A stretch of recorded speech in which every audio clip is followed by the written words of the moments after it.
I'm not happy. I don't need Elizabeth Warren or the government giving away my money. Calling Mike Bloomberg an oligarch has implications in this country that I think are unfair and unreasonable. I care.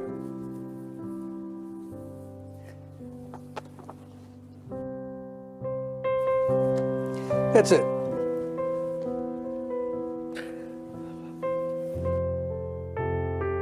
Makes you think of some rich person who got their money off of oil in Russia, who's taking advantage of a broken and dysfunctional system. Bernie Sanders saying, the country's corrupt, our system's corrupt. Be careful about that language, Bernie. You know, be careful. Oh, well, I'm sorry.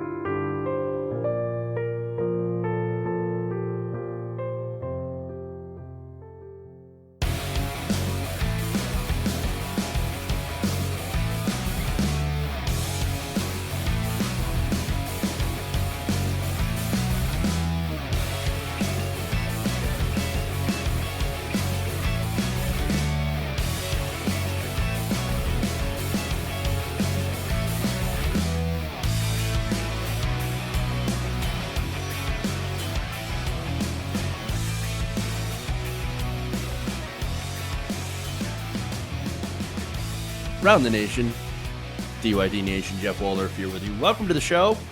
It is Thursday. We got a great show for you guys today. We have fun stories, including Bloomberg's hat that he was selling. That's always fun. We've got then, of course, Al Sharpton makes a pitch for Bernie in South Carolina. That's awesome. We've got a new poll out on the wealth tax. Also good. We have Bill O'Reilly and Sean Hannity talking about poor people. That's always going to go well. And then we have the Superdelegates. Oh, boy, is that story going to boil your blood. So we got interesting stuff. Okay, so I know a lot of you in the chat are talking about coronavirus. We do have some updates on that.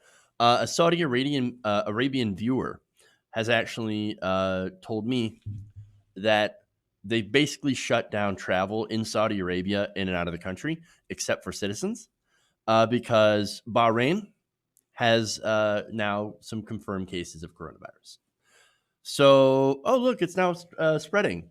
And guess what we have, by the way? Guess who we have to fight against that here in America?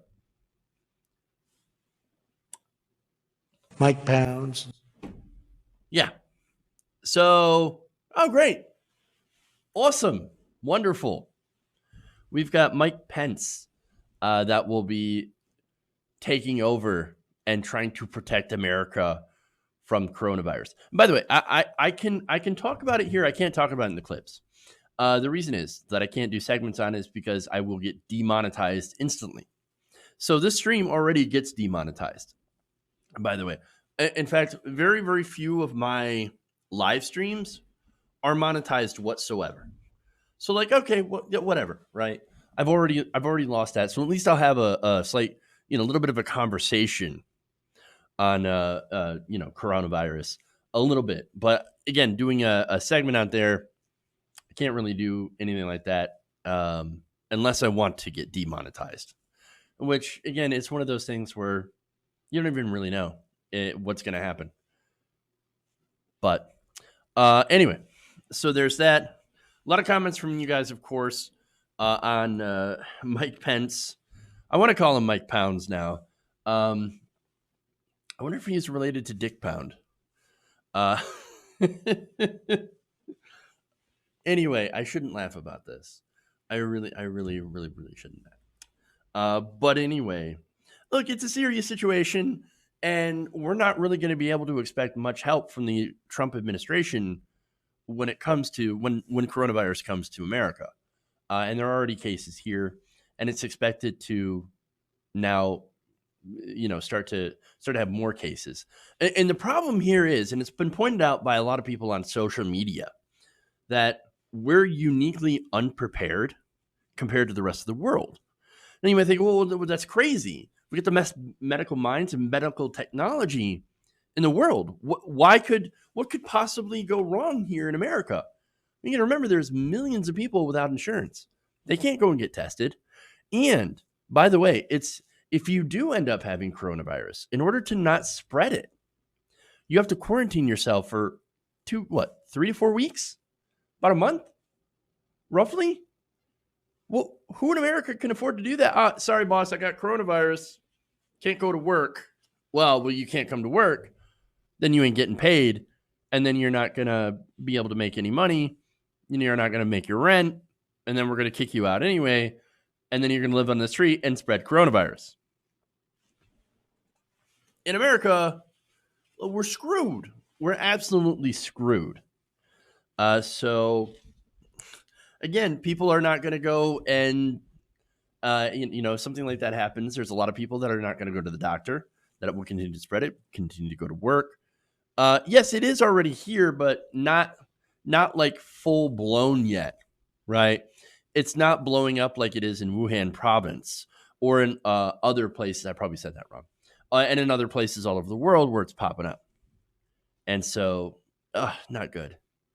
Not good at all. Not good at all. And so, nonetheless, though, we do have to also put this in perspective and be, responsible, right? And point out that the common flu, the influenza, kills more people than coronavirus. And so I do have to point that out. It is a concern, but also it's not something that you should completely flip out about, right? So as Sam Vime says, that the coronavirus has a slightly higher mortality rate, but not hugely, right? So there are people that'll get it and then are able to recover from it. As usual with a lot of these diseases, viruses, you end up having people that are, children, young people, and elderly people that are most at risk. And so it's one of those things. Anyway, okay, so let's move on. Mr. Elder's right and says it doesn't really help that a moron's in charge. Absolutely. And then, of course, there's a couple of super chats that I want to read before. The Sierra asks, who started a new game of Plague Inc.? Oh, yeah.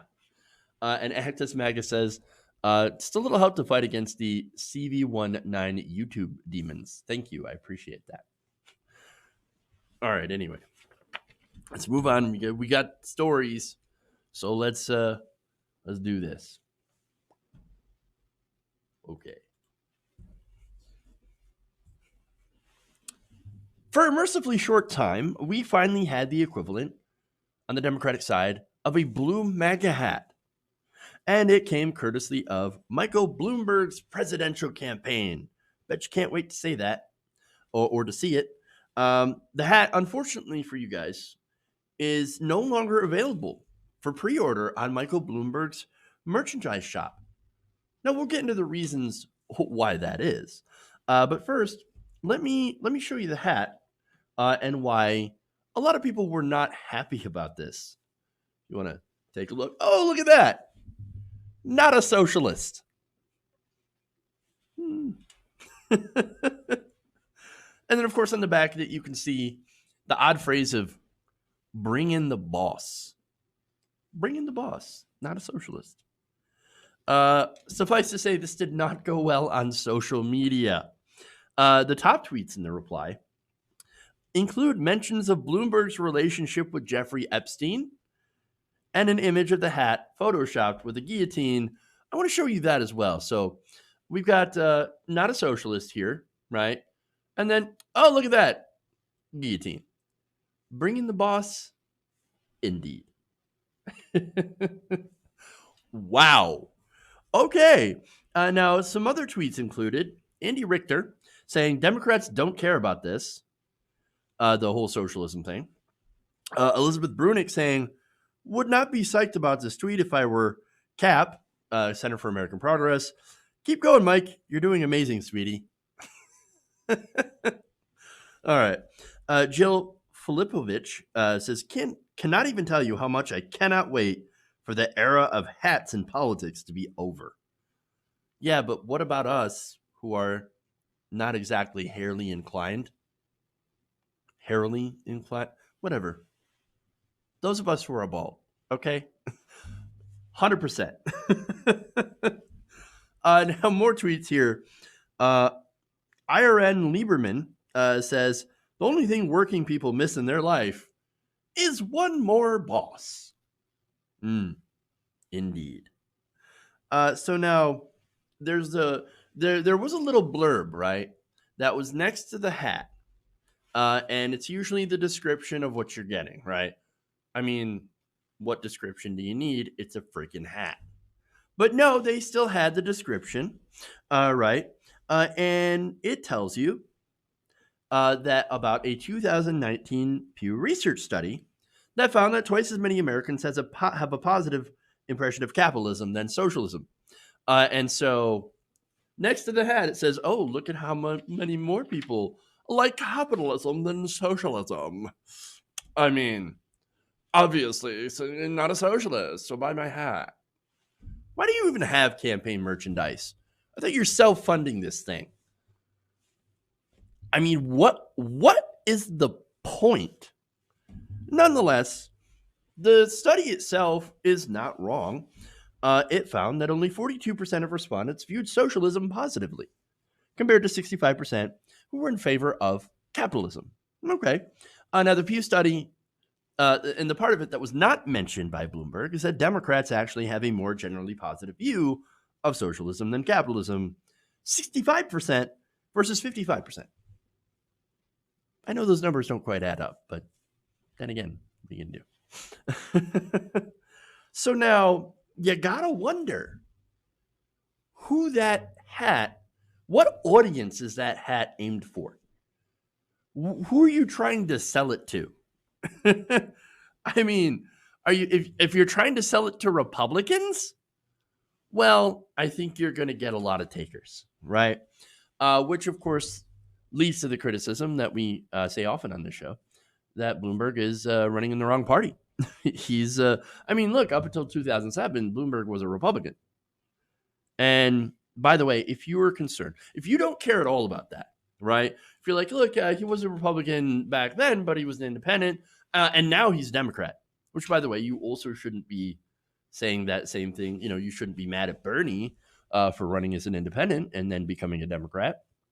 But you know why? Because that would be something called hypocrisy. Just a little thing there. Anyway, if you were concerned, and not at all concerned about whatever, right, the parties, but you're concerned about making sure to keep the Senate, or I'm sorry, to keep the House and take back the Senate, right, the down ballot races, just remember who had a big hand in putting the Senate into Republican hands to begin with. And that, of course, was Bloomberg. As Elizabeth Warren pointed out, Bloomberg spent a lot of money funding campaigns for GOP members like Lindsey Graham, Scott Brown, and yes, Michigan's Rick Snyder. You know, the whole guy that started the Flint water crisis? Yeah, that guy. The whole emergency managers taking away democracy in Michigan. You know, that whole thing. Rick Snyder. Definitely Snyder.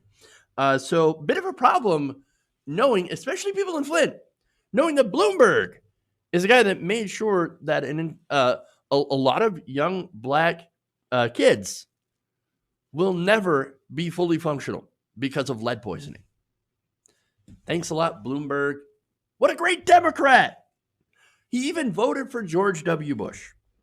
Again, if anybody should be getting yells of he's not a Democrat, it's Michael Bloomberg, who is literally a Republican. So now the other slogan is funny as well. And that's bring the boss, right? I was unaware that Bruce Springsteen was invited to this whole thing. I'm pretty sure he's also surprised that he was invited. I mean, oh, wait, no, what? He's not? Oh, no, they're not talking about Bruce Springsteen? Well, crap. That's a great reminder of how Michael Bloomberg doesn't want to be your president, right? Doesn't want to be a civil servant. He wants to be your boss. Again, I thought it was supposed to be public service, not the service, or I'm sorry, not the public servicing Michael Bloomberg. They must have messed up the memo. He might not have gotten this. Okay. I mean, if anything, this is a bad reminder of what it's actually like to work for Michael Bloomberg. I mean, at least if you're a woman. I guess if you're a man, it works out just fine. But if you're a woman, well, remember all the sexual harassment allegations? This guy's got more allegations against him than Donald Trump. Yeah. And then you also have the NDAs, right? That he was forced into releasing some women from their NDAs. Not only that, but the pregnancy discrimination where he told an employee, you might as well just kill the baby. Kill it. Instead of allowing that person to take time off. Not to mention all the racist policies like stop and frisk. When he was the boss of New York. That's the kind of person that Mike Bloomberg is. I'm not exactly sure if the boss or being a boss is the image that he wants to project. Now, the good news is that the tweet literally got ratioed into oblivion. They deleted it, and the hat is no longer for sale. And so strike, or well, I should say, put another point up for the Bernie bros who absolutely destroyed this campaign. Love it. And you know what's funny, Bloomberg? He's been putting up videos on social media crying about, mean Bernie bros, right? And harassment. By the way, a lot of those people were actually Trump supporters or supporters of other campaigns. But hey, do you, Michael? Lie like you're really good at.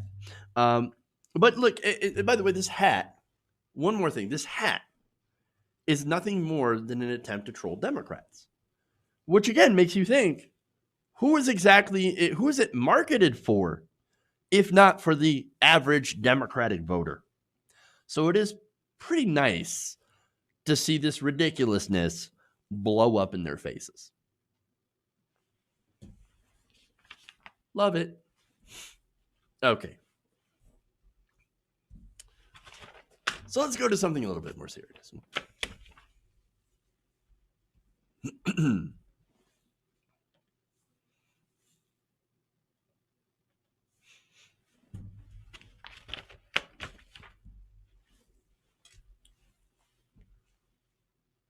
Do not go by those that use the socialist tag to try to separate us from what we need to do for this country. We are not that stupid to allow you to tell us who is what. So that was Rivernell Sharpton making the case to black voters in South Carolina that they should not listen to conservative Democrats and Republicans in blueface, like, for example, Michael Bloomberg, when it comes to Bernie Sanders and his politics. Now, these statements were made at the South Carolina Minister's Breakfast in North Charleston ahead of the crucial South Carolina primary that's going to happen on Saturday. Now, so far, look, depending on what polls that you're taking a look at, it's either a pretty tight race between Bernie Sanders and Joe Biden, or Joe Biden is leading by double digits. So again, Clemson poll just came out, small sample size, bit of an outlier, but shows Biden up by 18 points over Bernie Sanders in South Carolina. So look, it is quite expected for Joe Biden to have a pretty good day on Saturday. Nonetheless, now it's again, I don't know where Steyer and Bloomberg is going to end up on this. And Steyer is spending a ton of money in South Carolina. In fact, he's been really focused on that. And so is Joe Biden, by the way. This is kind of Joe Biden's last stand. If he doesn't do well in South Carolina, then it's over for him. But he is the only one out of all the candidates right now that has a path to victory or a potential path to victory. And South Carolina really is his go in, go all out. The problem with that, of course, is that in order to do so in South Carolina, he kind of ignored Super Tuesday states. So look, we'll see. We'll see, right? Now, the Sanders campaign has also been working on South Carolina, and so Sharpton going to this, this event is one of the ways that Bernie Sanders is trying to do black outreach in this very, very crucial state, especially since Joe Biden had just gotten the endorsement of Kingmaker Jim Clyburn. So now Sharpton, he's got more to say here, and it includes the legacy of Dr. Martin Luther King. Take a look. The civil rights movement always was targeted by those that would use the Red Scare. They accused Dr. King of being a communist. Every major leader in the 60s, they tried to call socialists a communist. Whatever you decide to do on Saturday, do not go by those that use the socialist tag to try to separate us from what we need to do for this country. Because we've been down that road before, and we are not that stupid to allow you to tell us who is what. Those of us that had to fight for the right to vote need to use that vote in a fair way, fair to those that fought for it. And one of them that came south to fight for that and was arrested was the senator from the state of Vermont, Senator Bernie Sanders.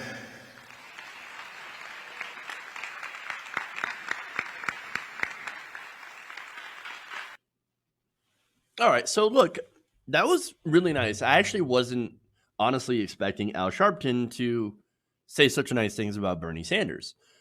Look, I don't know if it's an endorsement. It seems pretty close to an endorsement, or at least that's the closest that you would get to an endorsement, but also very correct. And so, look, a lot of you are asking and wondering, myself included, how is Joe Biden doing so well in South Carolina? I don't understand that. I mean, he wasn't picked by President Obama to court black voters. No, he was picked by President Obama to help with white voters so that they would have someone who was comfortable. And when you look at Joe Biden's record, you realize that he's absolutely terrible on civil rights. For example, when Joe Biden was fighting busing for African Americans, you had Bernie Sanders that was fighting to integrate schools. You had Joe Biden lying about or being arrested in South Africa. We did that story the other day. Bernie Sanders did actually get arrested after chaining himself to a black woman and saying, if you're going to arrest her, you're going to arrest me. Bernie Sanders was an ally of Dr. King because in King, Bernie Sanders had somebody who was also fighting for both racial and economic justice, as they are both, in many ways, intertwined with each other. So, for example, and look, Dr. King knew that, and that's what he had been talking about. And in fact, in 1966, King told his, this is referring to the Greensboro lunch counter sit-ins. King asked, what good is having the right to sit at a lunch counter if you can't afford to buy a hamburger? Good question, right? Basically saying, hey, these two things are connected with each other. Yes, we can sit at the lunch counter, but if we don't have any sort of economic justice and good jobs and good pay, if we're still being discriminated in those ways economically, well, then what good is the other rights? And those are very good points. And now he dives into this, right, by saying to his staff in 1966, you can't talk about solving the economic problem of the Negro without talking about billions of dollars. You can't talk about ending the slums without first saying profit must be taken out of slums. I mean, you look at a lot of his quotes, he is actually very economically, or would be considered today, economically radical, right? A democratic socialist, which he has called himself. Now, King, by the way, several years before his assassination, launched the Poor People's Campaign and put forward an economic bill, an economic and social bill of rights that espoused a national responsibility to provide work for all, something like a federal jobs guarantee, something that Bernie Sanders has in his platform. The Bill of Rights also included the right of every citizen to a minimum income and the right to an adequate education. King urged Americans to move towards a democratic socialism and had warned us against the white moderate. So this is from when he was in jail. Okay, this is what he had written. I must confess that over the past few years, I have been gravely disappointed with the white moderate. I have almost reached a regrettable conclusion that the Negro's great stumbling block in his stride towards freedom is not the white citizen's counselor or the Ku Klux Klanner, but the white moderate, who is more devoted to order than to justice. Order. Keep it down, guys. We need civility. We have to, why are you yelling so much? By the way, his description of the white moderate says that they prefer a negative peace, which is the absence of tension, to a positive peace, which is the presence of justice. Does that sound familiar? I think it should. Look, I'm not saying Joe Biden is a white moderate. No, that's actually more of I would say a little bit more of a Amy Klobuchar or Pete Buttigieg, right? As far as Biden, he's actually worse because Biden has lied about his past working with civil rights or working for civil rights. He has lied about his record to African American voters for decades. And Bloomberg is not much better, by the way. Bloomberg did stop and frisk. Buttigieg, there's a whole slew of reporting where he had first demoted and then fired South Bend's first black chief of police because his donors told him to. The only one who seems interested in racial justice is Bernie Sanders. And so having Sharpton actually explain that and tying Sanders, of course, to the legacy of Dr. King is very important. Now, what I'm not saying here, though, is, hey, black people, you should vote for Bernie Sanders. That's not what I'm saying at all. I hope you would. I hope you would come, to respect his record and to look at his record. All I would do is just ask that you compare them. Listen to Dr. King, what he actually stood for, and instead of the whitewashed version that gets peddled around by, of all people, those white moderates that King told you to watch out for. Okay. All right. So here's what we're going to do. I'm going to take a quick break. We're going to come back. We got more stories for you guys. So don't worry. We've got the wealth tax polling on that. And then we've got Bill O'Reilly and Sean Hannity talking about poor people. This is going to go incredibly well. And then Superdelegate Showdown. Oh, man. So please like and share the stream. Super chats always welcome. All that stuff. And we will be back in a couple of minutes. Do not go anywhere.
Welcome back to the show. Around the Nation right here. TYT Nation. Jeff Waldorf here with you.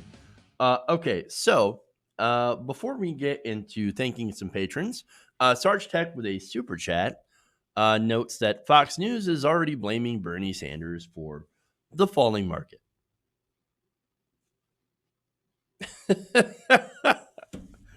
Oh, Fox News.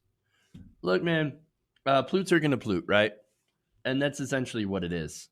You got all these scared people. Oh, my God, I wonder how much Leon Cooperman is crying right now. Oh, my God, I love it.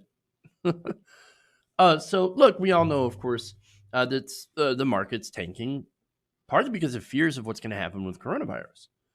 And so, that's very concerned, especially with globalization and global shipping lanes and things like that.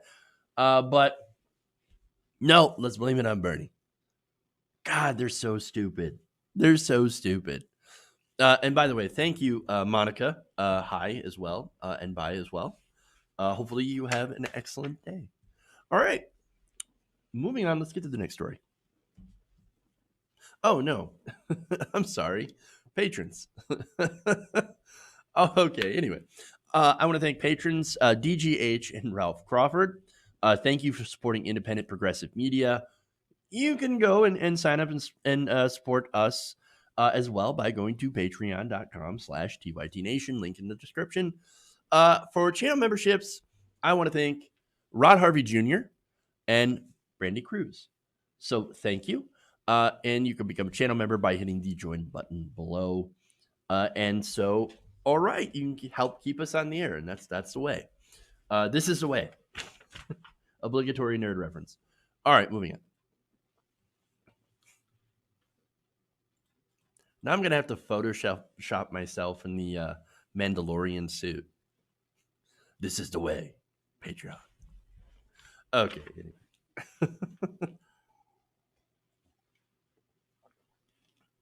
I'm not saying anything. I'm just saying. And no, I don't sell that. But I wish I did.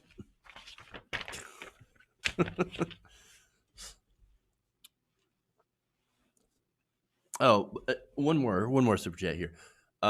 Torn Tokarora, sorry, says at least Fox News is just as consistent as Bernie when it comes to who they hate. Got to sort of commend them for that, I guess.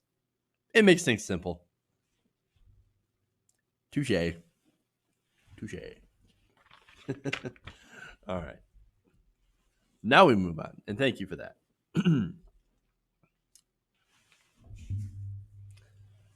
With the talk of how to fund the various programs that Democrats, namely Bernie Sanders and Elizabeth Warren, are promising to fight for if they become the nominee and eventually the president of the United States, a new poll out shows a larger desire to tax the rich. Now, specifically in the form of a wealth tax, in which, of course, both candidates have pledged to use funds from a wealth tax to fund their priorities. So now, according to a new poll released on Wednesday by Hill and Harris X, they found that just over 2/3 of Americans favor a tax on the wealthiest households in the country. So now the numbers are great. And they shouldn't be surprising, of course, but they're still great. 67% of respondents, including majorities of Democrats and independents, say that there should be a wealth tax on billionaires. Clear majority of Democrats, 85%, backed the proposal, along with 66% of independents. Now, that is important because you've got a massive majority of Americans. Democrats, yes, make up a small portion, just as small as Republicans. But independents, people who don't conform to either party, 66%. That is a clear majority. That's amazing. Not only that, but when you go to the Republicans, it's also kind of amazing. 47% said that they would also support a wealth tax on billionaires. 47% of Republicans. Yes, tax the billionaires on their wealth. Amazing. And look, why? Why do Americans support a wealth tax? It's because they've collected obscene wealth, while regular working people, of course, cannot make ends meet. In fact, 40% of Americans work low-wage jobs, making about $18,000 a year. That same percent, unsurprisingly, since they don't have any money, can't afford a $400 emergency. This is all while, wealthy people continue to get tax cuts under Donald Trump and giveaways and things like that. And so, look, it's not surprising that most of America thinks, no, we need to tax those MFers. Let's do it. Now, a conservative study also found, and I talked about this yesterday, that the average American male, and yes, they didn't just focus on the male, they also had the female who did far worse than that. But the average American male now, the supposed breadwinner, can no longer support a family and a 40-hour-a-week income. It's literally impossible because they do not make enough money. The average American male would have to work 53 weeks out of the year in order to afford all the 4 different essentials in order to survive. Now, that, of course, I wouldn't definitely consider those essentials, but there's transportation, there's health insurance, there's education, and I forget the other one, right? And one of them stood pretty steady, right? While health insurance and the cost of college has skyrocketed. And so under those 4 metrics, being able to thrive, the average American male cannot do so. And of course, the female does even worse. It would take her 66 weeks in order to be able to afford those 4 different metrics. That is an unmitigated disaster. Now, this is despite being the most productive that we have ever been in a society. There is something out there that is clearly not working. Right, it's capitalism. Or really, of course, what we have is a system of crony capitalism, where the rich own the government, they own the lawmakers because they bought them, who write the laws to benefit their donors, the rich people. Just saying. This isn't the only poll, by the way. Another one done by Reuters Ipsos had similar findings, with 64% of Americans supporting a wealth tax. Both Sanders and Warren, by the way, have mentioned that revenue from their wealth tax would go to stuff that benefits Americans, stuff that is actually very popular. For example, universal child care, which Bernie Sanders just came out with a new plan that's deeply progressive. Elizabeth Warren has one too, that is decent, but more means tested and so more moderate. And then you also have Medicare for all, which would be funded partly by the wealth tax as well as tuition-free public colleges and universities. All of these programs are very popular with the American people.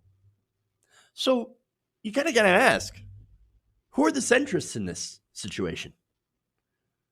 The people who put forward policies supported by both Democrats, independents, and even some Republicans are able to come to the center and bring support from all the different sides? Or those who don't and want to continue the polite cronyism and corruption taking place? The answer to me seems fairly obvious.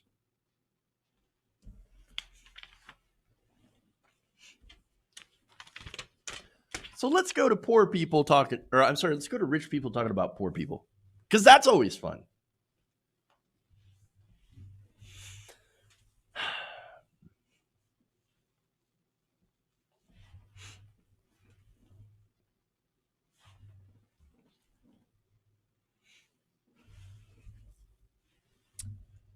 There's nothing better than listening to 2 very white, wealthy Republicans talking about poor people.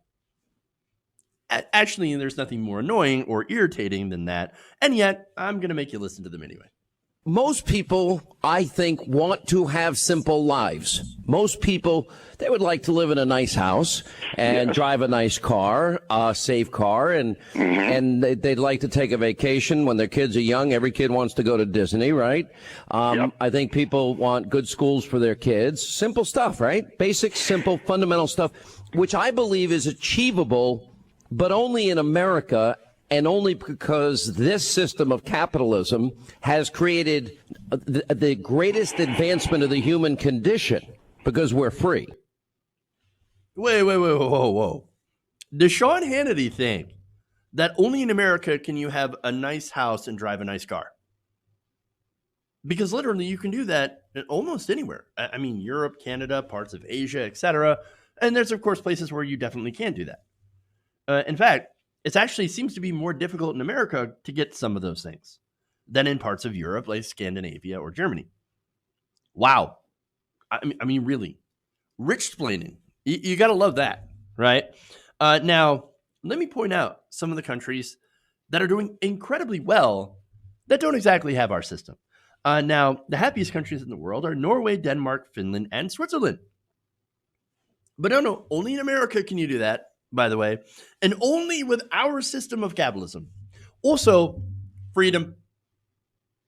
Well, of course, America's free.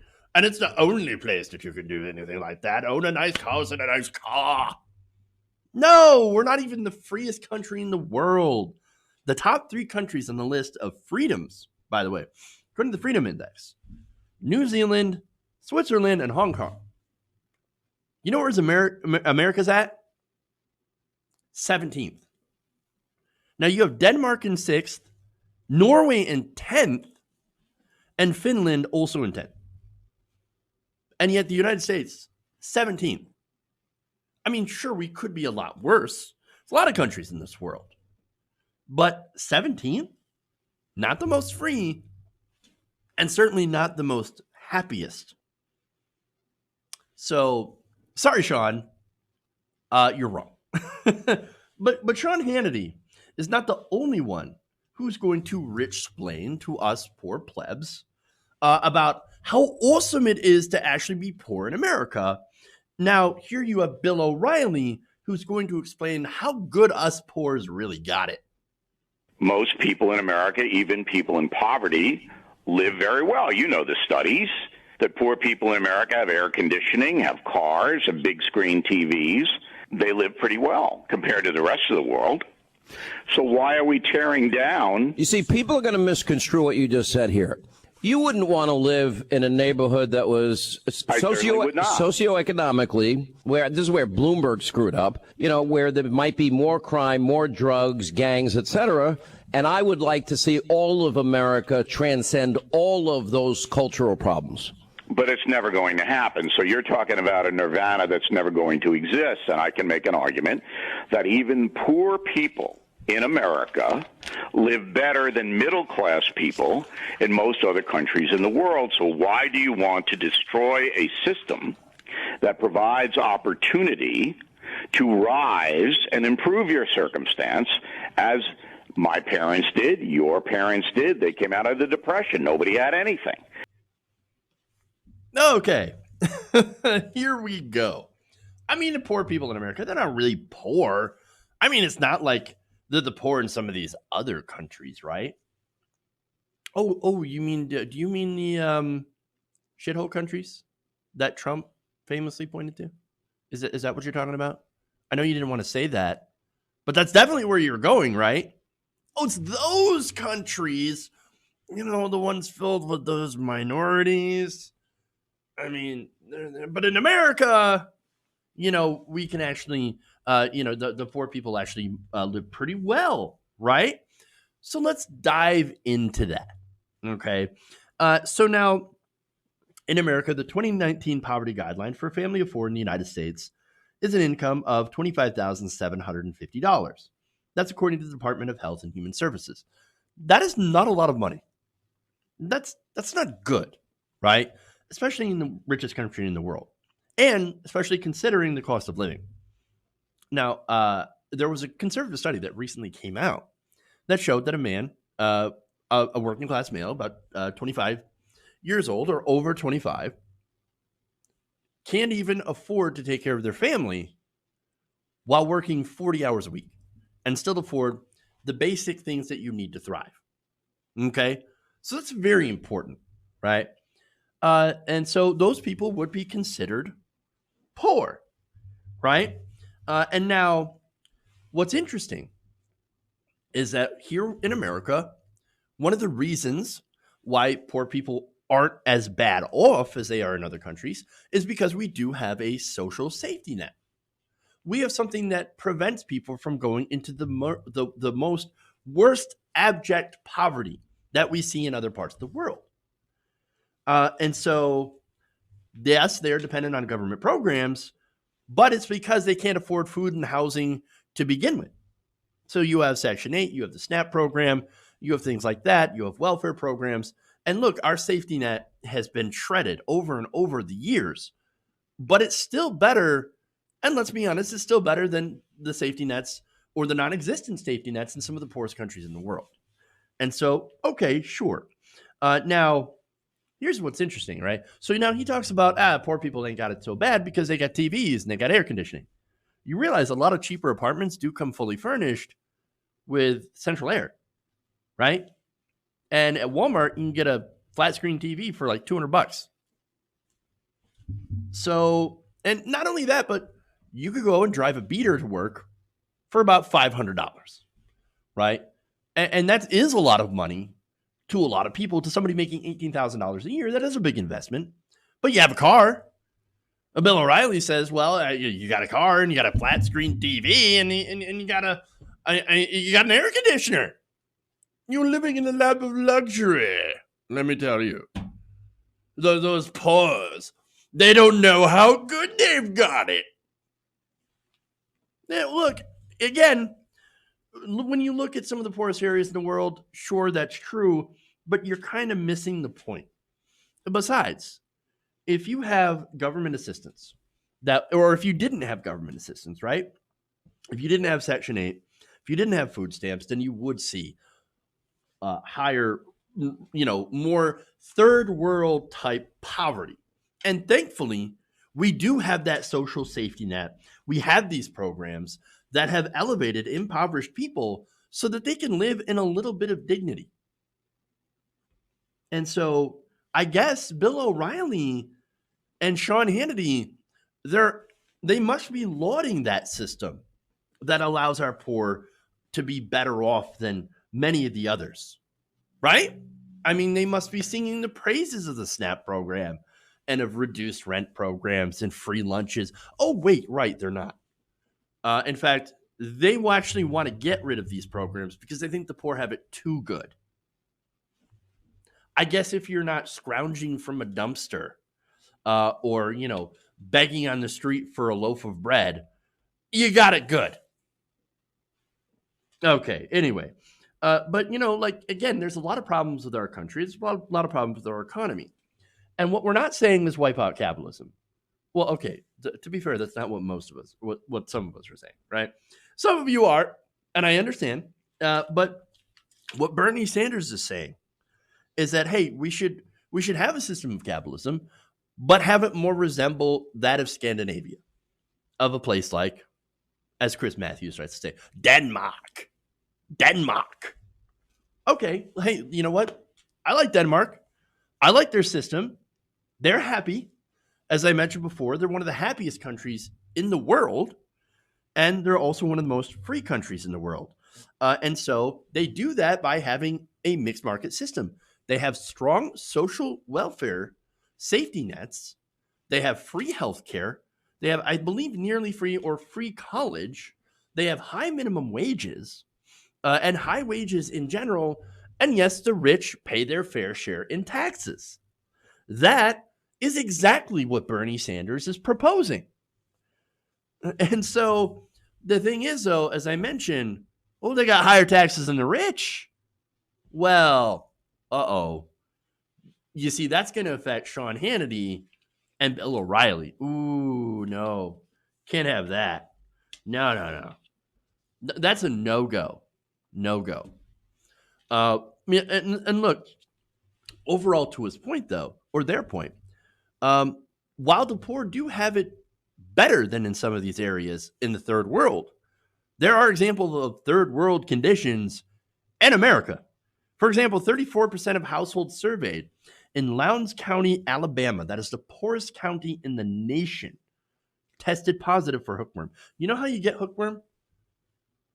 by not having proper sanitation. These people don't have proper sanitations. Okay.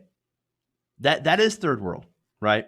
Hookworm transmission occurs by the way of feces and is easy to avoid if one has modern sanitation. But guess what? 42% of the sampled households in this county were exposed to raw sewage within their homes. That's happening in America, where they do not have modern sanitation. As I'm saying, most poor people do not live like this. But if even one in the wealthiest country in the world lives like that, well, then we have failed our poor, because it is a national embarrassment. But see, Hannity and O'Reilly, they don't get it.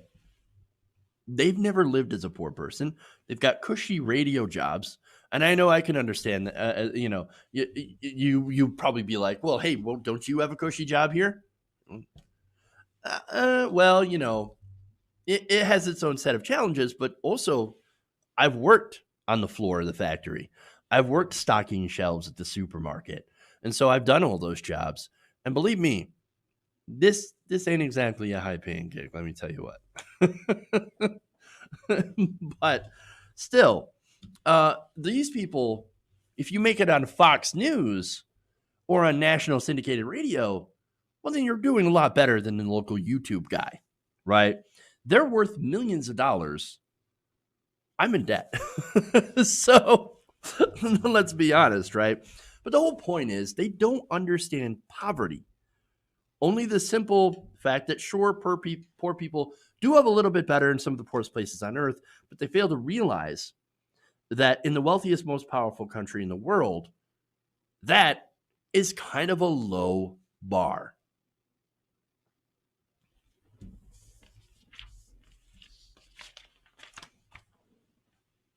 It's been a long time since I've talked about Bill O'Reilly. What did he get fired in 2017 for sexual harassment?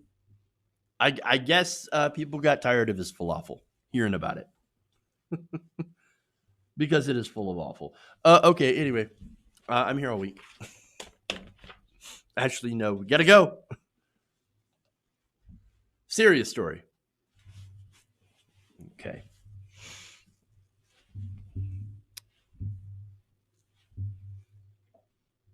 The DNC is getting a strong warning. Steal the nomination from Bernie Sanders and pay the price. Now, this, of course, warning follows a story in the New York Times where roughly about 100 Democratic superdelegates, actually 93, let's be fair, and give the full number, told the New York Times in interviews that if Senator Bernie Sanders does not arrive at the party's 2020 convention with a majority of pledged delegates, over 50%, and that's really important, 50%, then they are not going to honor the will of the majority of primary voters and decide to choose someone else. Now, the Times reported, in a reflection of the establishment's wariness about Mr. Sanders, only 9 of the 93 superdelegates interviewed said that Mr. Sanders should become the nominee purely on the basis of arriving at the convention with a plurality if he was short a majority. So understand, if Bernie rolls up with less than the 51% of the delegates, right? 49%, for example, but still has the most delegates. Well, the superdelegates, since it will be the second round, all the pledged delegates will be released and the superdelegates will be released, and they will be able to vote for whoever they want. And it is very likely, based on their responses, that they will not vote for someone like Bernie Sanders. In fact, according to the article, the superdelegates, many of whom are current elected officials, say they are willing to risk intra-party damage to stop his nomination. Now, of course, that would be a nightmare scenario, not just for Bernie Sanders, but for the entire Democratic Party. It would have profound implications. Now, this goes to, of course, progressive criticism. But first, Jay Jacobs, the New York State Democratic Party chairman, basically affirms this and says if he doesn't have a majority, it stands to reason that he may not become the nominee. That's a very nice way of putting, we're going to F you.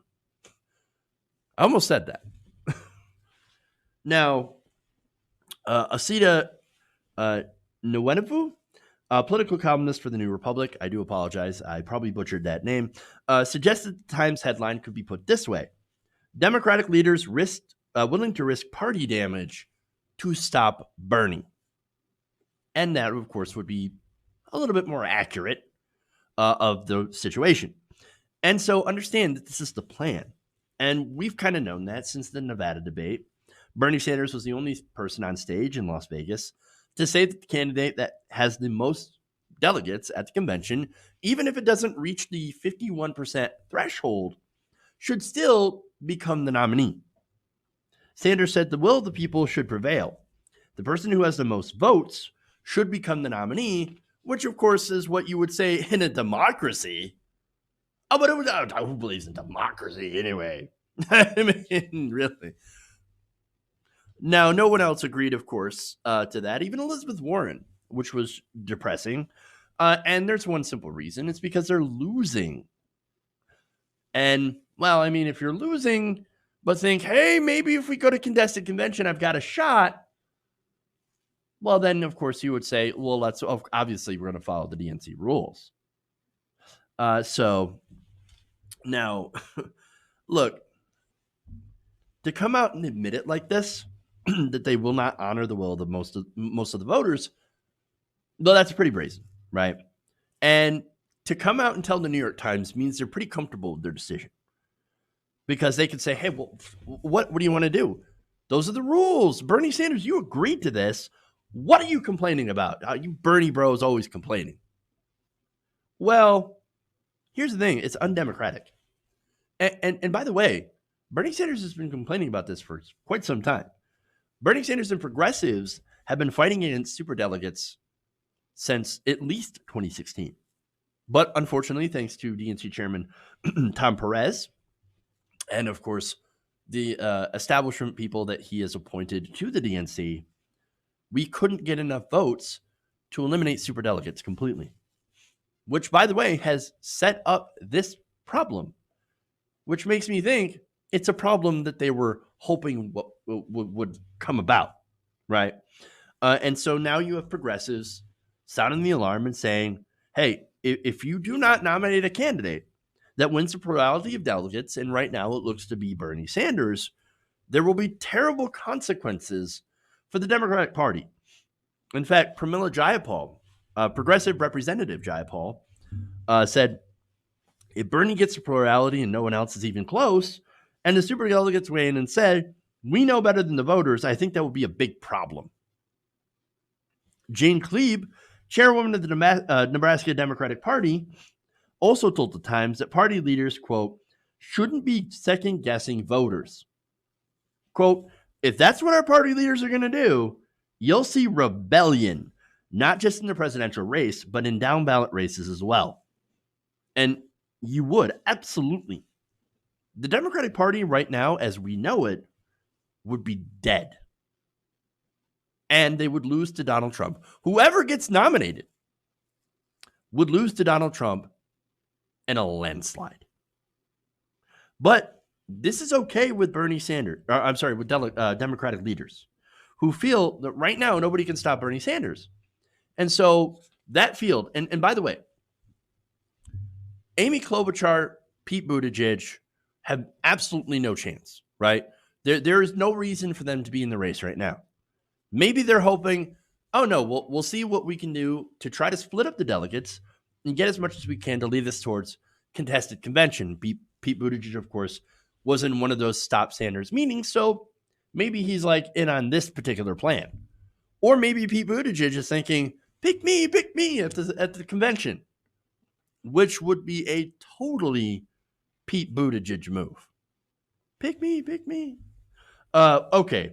But according to the Times, someone like Buttigieg is not being considered. In fact, superdelegates, they say, are casting about for a savior candidate who is not currently in the 2020 race, floating an array of names, including former First Lady Michelle Obama, Senator Chris Coons, and House Speaker Nancy Pelosi. Pelosi? What? By the way, Pelosi, she just recently came out and said, I would be fine with Bernie at the top of the ticket. Now, when I heard that, though, I'm so goddamn cynical that I thought, it's a trap. It's a trap. Something. She is planning something against Bernie Sanders, and I don't know what it is, but I know it's going to be bad. That's instantly where my mind goes. But look, back to the story here. Representative Don Beyer told the New York Times, and he's one of the people they talked to, at some point you could imagine saying, let's go get Virginia Senator Mark Warner, Chris Coons, Nancy Pelosi, somebody that could win, and we could all get behind and celebrate. I'll just get behind this candidate that you plucked out of nowhere and said, nope, we're going to give you the nomination, who wasn't even running in the race, how there was no chance to vote. Do they really think the American people are going to say, oh, you know, that whole are going to say, hey, look, we really like that whole democracy thing in the primary, but you're right, guys. You know, we should have left it up to you, the elites, all along. Because obviously you know better. No, nobody's going to say that. Nobody's going to say that. Nobody in their right mind believes that that is a good idea. And yet these idiot Democrats are out there saying, hey, you know what would be great if we usurp democracy and we screw over the person that got the most votes so we can put someone in that we feel comfortable with. That's not going to rock the boat. That's not going to raise our taxes. And they want to call themselves the Democratic Party. Where's the democracy? I sure as hell don't see it. Jesus, I can guarantee you there will be no unity. There will be no celebration. You know what would happen? There would be a riot. You think the convention in Philly was bad back in 2016 where Hillary Clinton got booed? No. Steal the vote from Bernie and it's going to be 100 times worse. F around. You'll find out. I cannot stress how bad this would get. And it's not a threat. And as sure as the sun will rise, this is going to get ugly if this happens. Now, there is somebody here who kind of looked on the bright side. And I want to say, do this quote because it is really looking on the bright side of this. This is New York Magazine's Eric Levitz, who tweeted that the superdelegates on the record commitment to thwarting Bernie Sanders at the convention enables Bernie to credibly tell voters after Super Tuesday, you can either deliver me a majority or vote for someone else and ensure our party has a huge, ugly fight this summer. Levitz added, given his approval rating, I think that's a winning argument. So saying, you either give me a lot of votes and a majority, or this is going to get bad. And it's not like he doesn't have the clout to do it. It's not like he's not currently winning the delegate count. It's not like he's not currently winning in projected to be winners in a lot of different Super Tuesday states. And is poised to get a ton of delegates when that happens. Now, conversely, on the not so bright side column, for The Guardian on Tuesday, current affairs editor Nathan Robinson argued that a brokered convention would be a disaster for the Democratic Party. Quote, millions of Sanders supporters would be enraged at having the nomination snatched from them and might defect to a third party. Even those who did support a nominee they considered illegitimate would only do so grudgingly. Now, that means a couple of things. No fundraising, right? Any person who, gets chosen to be the nominee is already going to have a bunch of super PACs and billionaires backing them anyway. So, okay, that's not a consideration. But the funding definitely would not come, and it would not be grassroots. That could, of course, provide fodder for Republicans. Donald Trump. Look at all the billionaires propping up your campaign. You're full of billionaires. But wait, you're a billionaire. Well, okay, anyway. But only, again, going after Donald Trump being rich and out of touch would only work when you have a candidate that isn't also rich and out of touch. So, not only that, but you would also, with lack of fundraising, you would have no energy for the campaign. Who wants to go and volunteer to some rando they picked out from an establishment figure after they steal the nomination from Bernie Sanders? Like, yeah, Chris Coons. Yay. I'm going to definitely go out and canvass for that guy. Great. No, there's no energy. No energy behind that whatsoever. It's ridiculous. Ridiculous.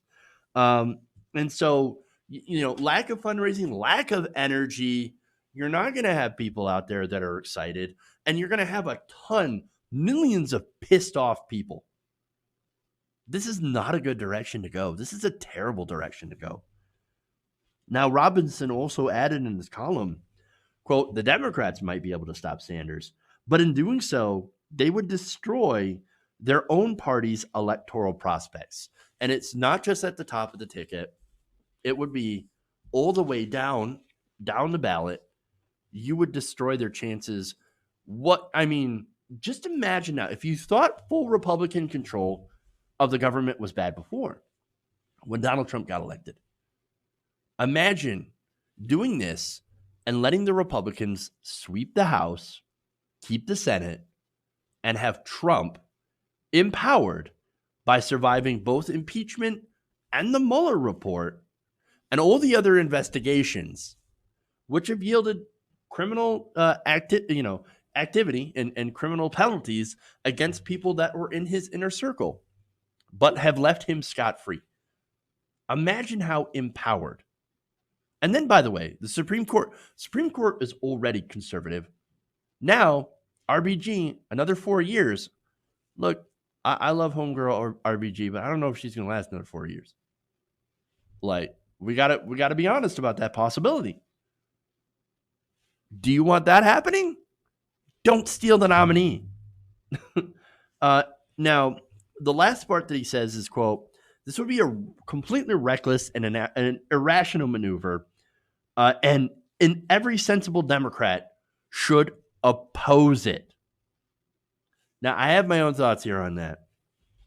Now, it may not be sensible to a Democratic voter, right?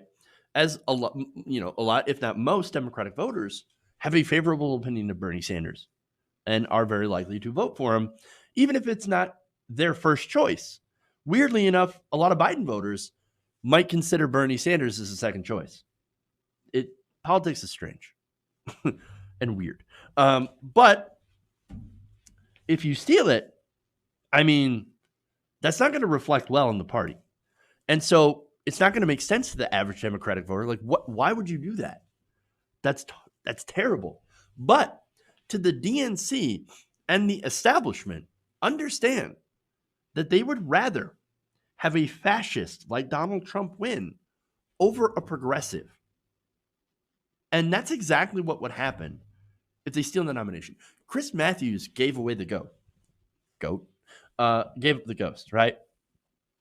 I think that's the phrase.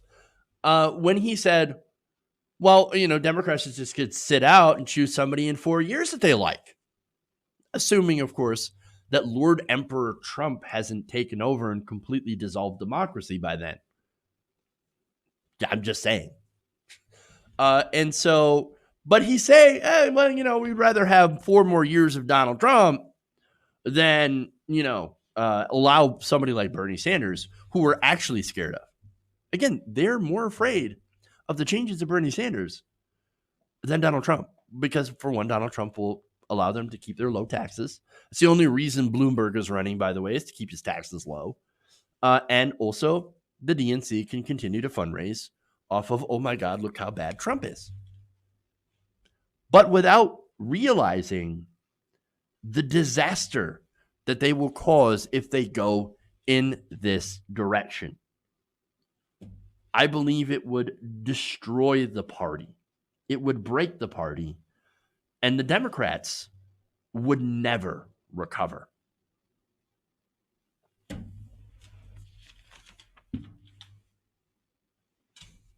All right. Whew. So that's the story, right? All right. Thank you guys for joining me around the nation. Please like and share the stream if you haven't already. Please consider becoming a patron as well. Support independent progressive journalism. You know, if you want us to stay around and to be able to continue to do these hard-hitting segments, you got to help us out because YouTube is slowly, crushing the life out of independent media. So we need your help if we're going to stay on the air and stay competitive. All right. So patreon.com/TYT Nation, channel membership, join button below. All right. With that, thank you guys. Love you. And remember, change begins with you. Good night, nation. We'll see you guys and gals tomorrow.